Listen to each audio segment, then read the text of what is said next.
कल्पना करा की आपल्या घरातला जवान मुलगा अचानक गायब होतो. बातम्यांमध्ये येतं की तो शत्रू राष्ट्राच्या कैदेत आहे.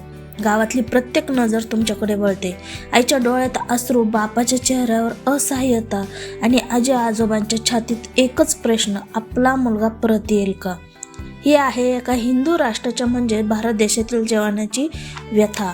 नमस्कार, मी आहे सुनीता आणि तुम्ही पाहताय तुमचं आवडतं यूट्यूब चॅनल ज्याचं नाव आहे यस होईल रे. या जवानाचं नाव आहे चंदू चव्हाण. ही आहे त्याची खरी कहाणी. धुळे जिल्ह्यातल्या बोरविहीर गावातल्या साध्या शेतकरी कुटुंबातल्या चंदू चव्हाणची आणि त्याच्या आईवडिलांची संघर्षाची कहाणी. बोरविहीर या लहानशा गावातलं चव्हाण हे कुटुंब शेतावर अवलंबून असलेलं साधं आणि प्रामाणिक जीवन जगणारं. चंदू लहानपणापासूनच जिद्दी, शिस्तप्रिय आणि देशासाठी काहीतरी करायची जिद्द मनात घेऊन वाढत होता. आई वडील यांच्या डोळ्यात एकच स्वप्न होतं, मुलगा मोठा होऊन कुटुंबाचं नाव उज्ज्वल करेल. शेवटी ते स्वप्न पूर्णही झालं. मुलगा भारतीय लष्करात भरती झाला. संपूर्ण कुटुंबाला आणि गावाला अभिमान वाटला. पण नियतीनं त्यांच्यासमोर जे टाकलं ते त्यांच्या सहनशक्तीच्या पलीकडचं होतं. सप्टेंबर 2016 भारताने सर्जिकल स्ट्राईक केल्यानंतर काही तासातच बातमी आली की जवान चंदू बाबूराव चव्हाण LOC पार करून पाकिस्तानच्या कैदेत गेला आहे. एकीकडे देशभरात सर्जिकल स्ट्राईकचा अभिमान होता, तर दुसरीकडे बोरविहीर गावावर दुःखाचं सावट पसरलं होतं. आई थरथर कापू लागली होती. वडिलांच्या पायाखालची जमीनच सरकली होती. गावात अफवा पसरल्या, बातम्या येऊ लागल्या, पत्रकारांचा जमाव जमू लागला. पण त्या आईच्या मनात फक्त एकच प्रश्न घोंघावत होता, माझा मुलगा परत येईल का? ही बातमी ऐकताच सर्वात मोठा धक्का बसला त्यांच्या आजीला.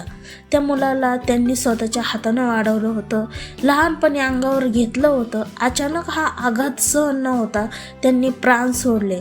त्यांच्या मृत्यूनं कुटुंब अधिकच कोसळलं.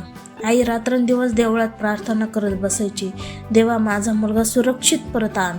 पण प्रत्येक दिवस नवा तणाव घेऊन यायचा. वडील शेतावर कामाला जायचे, पण मन कुठेच लागत नव्हतं.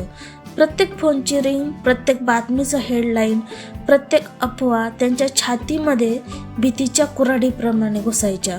जनता म्हणायची काय होणार आता, पण या बापाच्या चेहऱ्यावर केवळ शांतता असायची. तो शांत चेहरा आतून हजारो प्रश्नांनी विदीर्ण होत होता.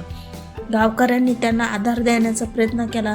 चिंता करू नका, सगळं ठीक होईल असं प्रत्येक जण म्हणायचा. पण त्या रात्रीच्या अंधारात त्या घरात फक्त अश्रू आणि असहाय्यता शांतता असायची.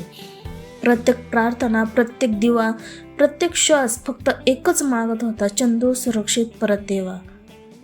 या काळात कुटुंबानं सरकारकडे धाव घेतली, स्थानिक नेत्यांना भेटले, दिल्लीपर्यंत आवाज पोहोचवला.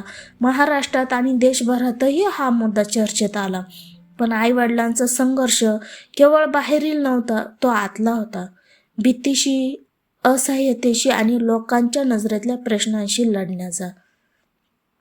आणि मग आला तो दिवस, 21 जानेवारी 2017. पाकिस्ताननं मानवीय दृष्टिकोनातून चंदू चव्हाणला सोडून दिलं. वाघा बॉर्डरवरून तो परत आला. आईच्या डोळ्यातून अश्रू धावले. वडिलांनी मुलाला जवळ केलं. गावभर जल्लोष झाला. पण त्या जल्लोषातही आजीची उणीव प्रत्येकाला जाणवत होती.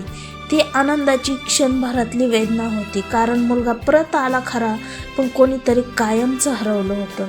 चंदू चव्हाण परत आल्यानंतरही संघर्ष काही संपला नाही. सेनेत सतत होणाऱ्या आरोप प्रत्यारोपांनी त्याचा आत्मविश्वास डळमळू लागला. त्याच्या मनातल्या भावनिक जखमा अजूनही ताज्या होत्या आणि पुन्हा एकदा आईवडिलांचा संघर्ष सुरू झाला. यावेळी मुलाच्या मनाला धीर देण्याचा, त्याला सांभाळण्याचा हा संघर्ष होता.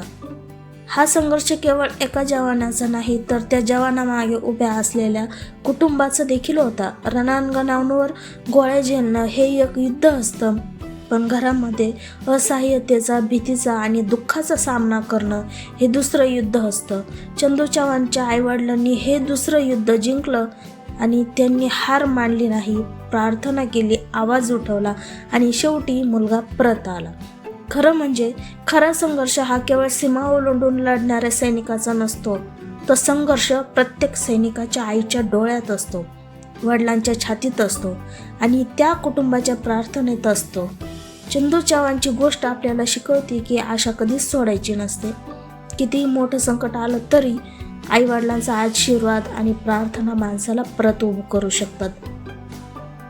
आज आपण जेव्हा भारतीय जवानांचा जयघोष करतो तेव्हा त्यांच्या कुटुंबाचाही सन्मान आणि जयघोष झालेच पाहिजे. कारण त्यांचं बलिदान, त्यांची सहनशक्ती आणि त्यांचा संघर्ष हा आपल्या देशाचा खरा पाया आहे.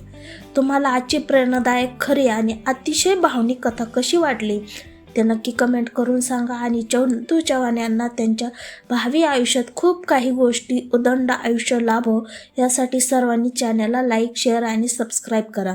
कारण असे व्हिडिओ फक्त आपल्याच चॅनलवर मिळतात. त्यामुळे स्वप्न बघत राहा, प्रयत्न करत राहा आणि एक दिवस नक्कीच होईल रे.